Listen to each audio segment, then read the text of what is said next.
ముఖ్యమంత్రి గారికి సంబంధం లేదు. నేను ఆంధ్రప్రదేశ్ పౌరుడిగా చెప్తున్నాను.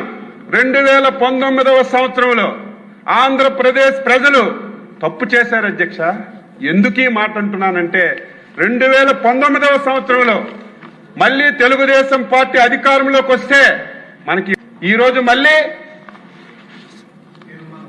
తీర్మానం చేసుకునే అవసరం వస్తుందా? రాజధాని గురించి మళ్ళీ ఇన్ని ఇబ్బందులు పడే అవసరం వస్తుందని నేను అనుకుంటున్నాను అధ్యక్ష. అయితే ప్రజాస్వామ్య వ్యవస్థలో గెలుపు ఓటములు సహజం. ఓడిపోవచ్చు ప్రజల్ని ఓటు వేయకపోతే. అయితే నేను ఎందుకు బాధపడుతున్నాను అధ్యక్ష? నేను 6 సార్లు ఎమ్మెల్యే, ఎంతో మంది ముఖ్యమంత్రులు చూశాను. గతంలో చంద్రబాబు నాయుడు గారు కూడా ముఖ్యమంత్రిగా చూశాను. కానీ 2014-19 ఆంధ్రప్రదేశ్ రాష్ట్రానికి ఒక స్వర్ణయుగం అధ్యక్ష. మీరు కూడా ఉన్నారు. లోకేష్ బాబు గారు పంచాయతీరాజ్ మినిస్టర్ గా కూడా ఉన్నారు. ఈ 5 సంవత్సరాలు ఈ రాష్ట్రంలో జరిగినటువంటి అభివృద్ధి గాని, ఈ రాష్ట్రంలో మనం అందించినటువంటి సంక్షేమం గాని ఆంధ్రప్రదేశ్ చరిత్రలో ఎప్పుడూ చేయలేదు అధ్యక్ష. ఎంత చేసినా సరే ఎందుకు ఓడించారని బాధపడ్డాం, భయపడ్డాం. పోనీయాలు గాని ఎవరో కొత్తగా ఆకాశం నుంచి దిగొచ్చి ఒక రాజకీయ పార్టీ పెట్టి నేను అది చేస్తాను ఇది చేస్తానని నమ్మిస్తే ప్రజలు ఓట్లేశారంటే నేను హర్షిస్తాను అధ్యక్ష. ప్రజాస్వామ్యంలో అది సహజం. కానీ తండ్రి అధికారాన్ని అడ్డం పెట్టుకొని 1,00,000 కోట్లు దోచుకొని 16 సంవత్సరాలు జైల్లో ఉన్నటువంటి ఒక దొంగకు ఓటేశారే, అది నాకు బాధ, ఆవేదన కలుగుతుంది అధ్యక్ష. కానీ ప్రజాస్వామ్యంలో ఓటేశారు, అధికారాన్ని ఇచ్చారు, ముఖ్యమంత్రిగా బాధ్యతలు స్వీకరించారు. ఏం చేయాలి? ఈరోజు ప్రభుత్వం అంటే ఒకళ్ళ ఆస్తి, ఒకళ్ళ సొంతమా? కంటిన్యూషన్ ప్రాజెక్ట్ అధ్యక్ష. ఈరోజు జగన్మోహన్ రెడ్డి ఏదైనా చేస్తే అది మంచి ఉందంటే మనం కొనసాగించాం. ప్రజలకు ఉపయోగపడుతుందంటే దాన్ని మనం పూర్తి చేసి ప్రజలకు అంకితం చేశాం. కానీ దుర్మార్గుడు ఈ మాట అనకూడదు, కానీ అనక తప్పడం లేదు అధ్యక్ష. కష్టాల్లో బాధల్లో రైతులు 34,000 ఎకరాలు ఇచ్చి మా బతుకులు బాగుంటాయి, ఆంధ్ర రాష్ట్రానికి ఒక రాజధాని ఇస్తాం. దేశంలో అనేక నగరానికి రాజధానులు ఉన్నాయి అధ్యక్ష. హైదరాబాద్ ఉంది తెలంగాణకి, బెంగళూరు ఉంది కర్ణాటకకి, చెన్నైకి మద్రాసు ఉంది, ముంబై ఉంది.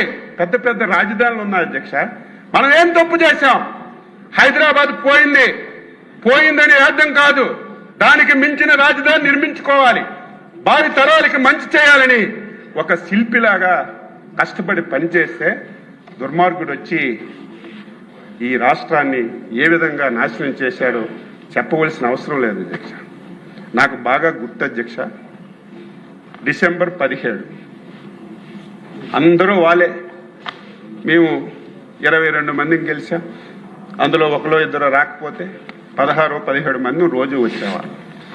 ఆ రోజు షార్ట్ డిస్కషన్ పెట్టారు అధ్యక్ష. అమరావతి రాజధాని మీద షార్ట్ డిస్కషన్ పెట్టారు. మొత్తం 151 మందితో మాట్లాడించారు. ఒక్కడు కూడా మంచి మాట్లాడలేదు. చంద్రబాబు నాయుడు గారిని, తెలుగుదేశం పార్టీని, మా శాసనసభ్యుల్ని తిట్టడం తప్ప, ఏదో అవినీతి చేశారు, దోచుకున్నారు అని మాట్లాడారు తప్ప ఈ విధంగా దీన్ని ముందుకు తీసుకెళ్దామని ఒక్క మాట కూడా మాట్లాడలేదు. మా నాయకులు లేచారు, నేను సిద్ధంగా ఉన్నాను, అవినీతి ఆరోపణలు చేస్తున్నారు, మీరు ఏ ఎంక్వైరీ అయ్యింది, నేను గాని నా పార్టీ గాని మా శాసనసభ్యులు గాని ఏది చెప్పినా మీరు యాక్షన్ తీసుకోండి, కానీ ఈ పేరుతో మీరు ఆంధ్ర రాష్ట్రాన్ని అన్యాయం చేయొద్దు, తెలుగు జాతికి అన్యాయం చేయొద్దని నెత్తి నోరు కొట్టుకొని ఆ 17వ తారీఖున మేమందరం మాట్లాడాం అధ్యక్ష. తప్పేంటని ఏదో సౌత్ ఆఫ్రికా, నాకు ఆ దేశం గుర్తులేదు కానీ ఒక దేశం పేరు చెప్పి అక్కడ 3 రాజధానులు ఉన్నాయి కదా, ఇక్కడ పెడితే తప్పేంటి అనుకున్నాను. ఆ రోజు ప్రసంగించారు, నేను టీవీల్లో చూశాను. ఇదేదో అనుభవం లేనివాడు, ఇదేదో ఎమోషన్తో మాట్లాడాడు అని చెప్పి నేను అనుకున్నాను. ఆ మాట నేను అనడానికి నాకు ఇష్టం లేదు అధ్యక్ష. కానీ ఇది రాజ్యాంగంలో జరుగుతుందా? ఇది అమలు చేయడం అంత సాధ్యమా? ఎందుకు ఈ మాటలు మాట్లాడారని ఆ రోజు చాలా ఆందోళన చెందాం అధ్యక్ష. ఆందోళన చెంది ఆ రోజు తెల్లవారిసరికి బాబు గారి దగ్గరికి వెళ్తే ప్రెస్ మీట్ పెట్టి మొత్తం చెప్పాము. ఆ రోజు ఈ వివాదానికి తెరలేపాడు అధ్యక్ష. రోజు రోజుకి పరిణామాలు చూస్తుంటే బాధ కలిగింది, ఆవేదన కలిగింది. ఇదేదో పిచ్చోడు మాటలు అనుకున్నాం, కానీ ఈయనకు అవగాహన లేదు. కనీసం ఈయనకు అవగాహన లేకపోయినా ఆయన దగ్గర ఉన్నటువంటి సీనియర్ మంత్రులకు లేదా, సీనియర్ ఆఫీసులకు లేదా, ఒక మాట అయినా చెప్పలేరా? ఇది సాధ్యం కాదు, కాదు, కాదు. ఇది ఒక రాష్ట్రమే. మీలాగా మేము భయపడలేదు, పారిపోలేదు. తెలుగు జాతి గురించి, 5 కోట్ల మంది ప్రజల గురించి సంఖ్యాబలంతో సంబంధం లేదు. ఆ రోజు చంద్రబాబు నాయుడు గారు మేమందరం అన్నాం, 20 మందినే ఉన్నామండి, చాలా అవమానాలు పడుతున్నాం, మా దగ్గరకు వచ్చి బండ బూతులు తిడుతున్నారు, మా పర్సనాలిటీల మీద మాట్లాడుతున్నారు, మీ సభకి వెళ్ళమంటే తప్పది. మనకు ప్రజలు ప్రతిపక్ష హోదా ఇచ్చారు, ఎంతమంది ఉన్నామని కాదు, చివరి నిమిషం వరకు పోరాడదామంటే మేము పోరాడాం అధ్యక్ష. ఆ వేళ 20వ తారీఖు అధ్యక్ష 3 రాజధానుల బిల్లు, అదేవిధంగా డీలిమిటేషన్ ఏదైతే జరిగిందో దాన్ని చట్టాన్ని రద్దు చేసి మొత్తం విషయాలుగా ఈ రాష్ట్రాన్ని బాగు చేద్దామని ఒక బిల్లు తెచ్చారు అధ్యక్ష. మేము అపోజిషన్లో ఉండి మేము వ్యతిరేకించి, బాబు గారు అయితే చాలా గట్టిగా మాట్లాడారు. మమ్మల్ని ఆ రోజు సస్పెండ్ చేశారు అధ్యక్ష. మీకు చెప్పాలి, ఆ రోజుకే 3 సార్లు ముఖ్యమంత్రిగా చేసిన వ్యక్తి, 15 సంవత్సరాలు ప్రతిపక్షంగా నాయకుడిగా వ్యవహరించిన వ్యక్తిని బయటికి మమ్మల్ని ఈడ్చుకెళ్ళి అధ్యక్ష. ఒక డొక్కు బస్సు అధ్యక్ష, డొక్కు బస్సు, ఆ బస్సుకు టైర్లు ఉన్నాయో తెలియదు, అంత దరిద్రమైన బస్సులో మమ్మల్ని ఎక్కించి ఇక్కడ 4 గంటలకు ఎక్కించారు అధ్యక్ష. రాత్రి 11 గంటల వరకు ఎక్కడ తిప్పారో లేదు, ఎటువైపు వెళ్తున్నామో తెలియదు. మొత్తం అడవుల్లో మొత్తం ఒళ్ళంతా ఫుల్ అయిపోయి అధ్యక్ష. రోడ్లు లేవు, అటు ఇటు తిరిగి రాత్రి 11 గంటలకి మాకు మళ్ళీ అక్కడ దించారు అధ్యక్ష.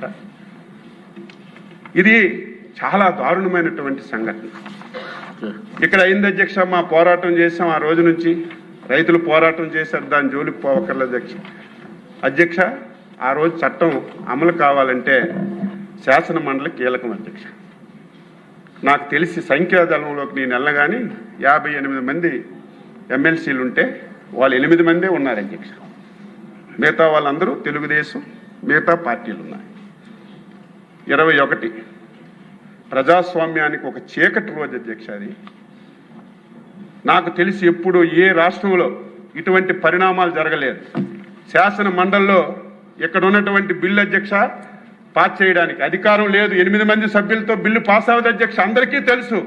కానీ ఎలాగైనా బిల్లు పాస్ చేసి ఈ రాష్ట్రాన్ని విడదీయాలని, మొత్తం తెలుగు జాతిని విచ్ఛిన్నం చేయాలని ప్రయత్నం అధ్యక్ష.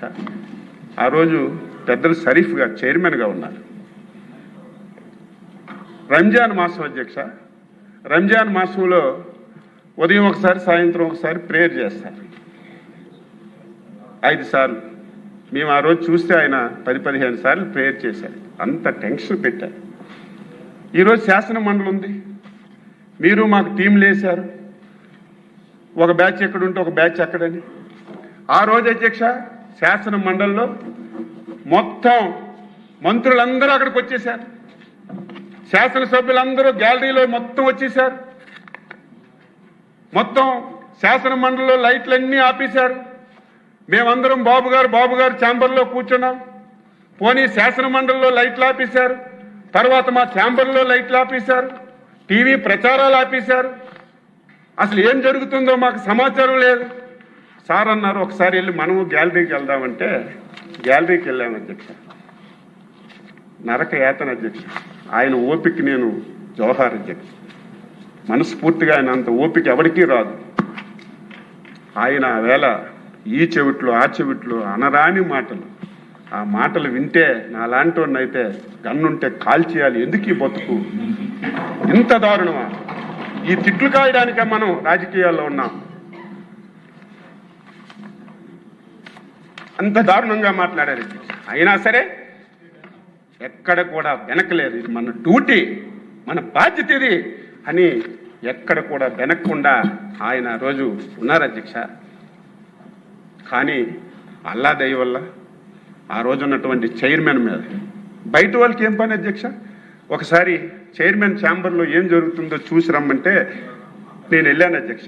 వెళ్ళేసరికి విజయసాయిరెడ్డి, టీటీడీ చైర్మన్గా ఉన్నటువంటి వైవి సుబ్బారెడ్డి, సకల శాఖల మంత్రిగా వ్యవహరిస్తున్నటువంటి సజ్జల రామకృష్ణారెడ్డి మొత్తం ఆయనకు చుట్టుముట్టి ఎంత ప్రజలంటే భగవంతుడు ఆయన వైపు ఉన్నాడు కాబట్టి బతికాడు. నాలాంటి వాడు ఇంకోడైతే టెన్షన్కే బాధపడిపోతే చచ్చి అంత టెన్షన్ పెట్టారు అధ్యక్ష.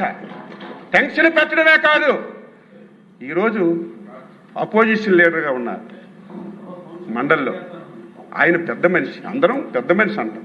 ఆయన మాటలు కులం మీద మతం మీద తిట్టి ఆ బూతులన్నీ వింటే బాధ ఆవేదన కలిగింది. కానీ మేమేమీ చేయడానికి అవకాశం లేదు. దేవుడి దయ వల్ల ఈ బిల్లు ఎట్టి పరిస్థితుల్లో పాస్ అవ్వకూడదని ఆయన సెలెక్ట్ కమిటీకి పంపించి ఈ రాష్ట్రాన్ని బతికించారు. రాష్ట్రంలో ఉన్నటువంటి తెలుగు జాతి పోనీ ఆయన అన్నట్టుగా 3 రాజధానుల అధ్యక్ష మన ప్రాంతానికి వద్దాం. మీది ఉత్తరాంధ్ర, నాకంటే ముందు నుంచి మీరు రాజకీయాల్లో ఉన్నారు. చాలా సంవత్సరాలుగా మనం ఉన్నాం. ఈయనేదో ఉద్ధరించినట్టుగా 2019లో విశాఖపట్నాన్ని రాజధానిగా అని చెప్పారు అధ్యక్ష. వీళ్ళు కుటుంబం బతుకేంటంటే ప్రాంతాల మధ్య తగ్గు పెట్టడం, అవకాశం వచ్చినప్పుడు కులాల మధ్య తగ్గు పెట్టడం. ఎవరైనా సరే అలా చేస్తారు అధ్యక్ష. ఒక పదవి గురించి, రాజకీయం గురించి కులాల మధ్యన ప్రాంతాల మధ్యన ఎవరైనా సరే ఇటువంటి తగ్గు పెడతారా? విశాఖపట్నాన్ని ఒక రాజధాని అని చెప్పారు. మేము మాట్లాడితే మా ఇంటి మీదకి దాడులు పంపించారు. విశాఖపట్నానికి రాజధాని వస్తుందని అచ్చెన్నాయుడు మాట్లాడితే వద్దు, మేము అమరావతి రాజధాని అని ఎలక్షన్కి వెళ్ళామని ధైర్యంగా చెప్పాను అధ్యక్ష.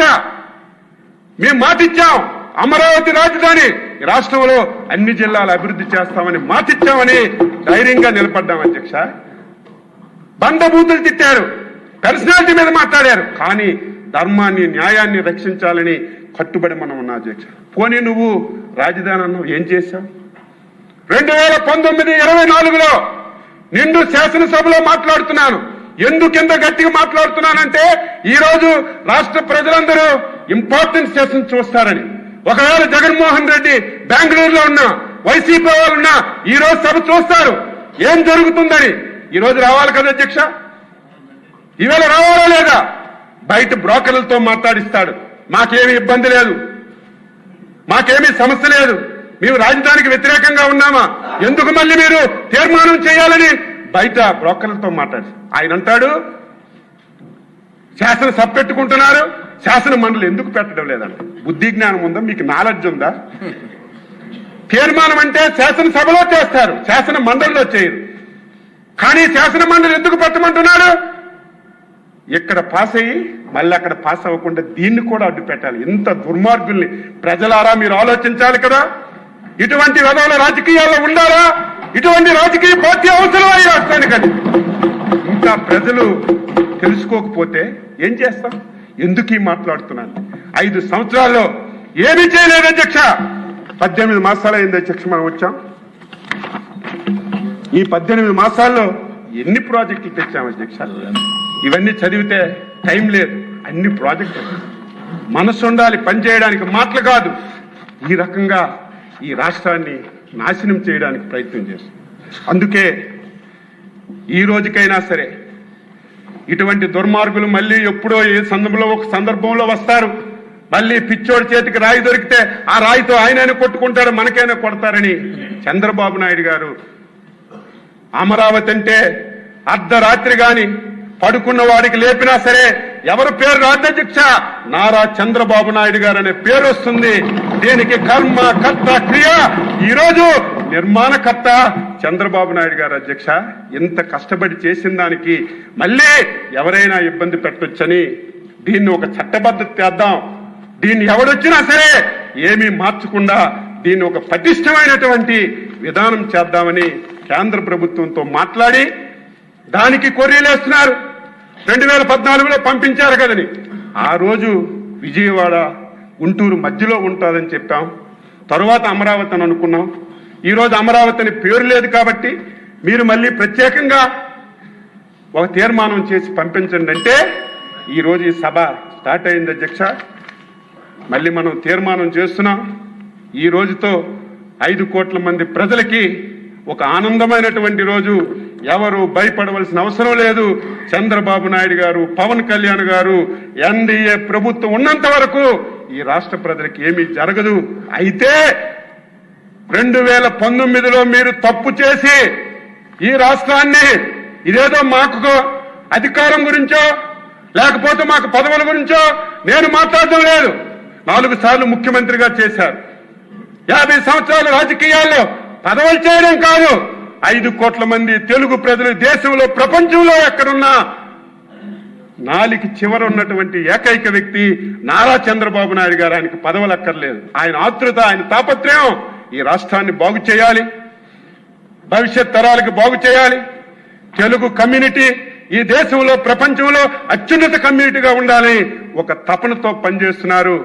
మళ్ళీ రేపు ఎన్నికలు వచ్చినప్పుడు ఆంధ్రప్రదేశ్ ప్రజలారా, నిండు సభలో చేతులు జోడించి మాట్లాడుతున్నాను, మొక్కుతున్నాను, వైకుంఠపాలి ఆట ఆడొద్దు. మీరు వైకుంఠపాలి ఆడాడి ఏదో వచ్చారని ఏదో ఇస్తారని ప్రలోభాలకు లొంగి మళ్ళీ తప్పు చేస్తే ఈ రాష్ట్రాన్ని ఎవ్వడు బాగు చేయలేడు.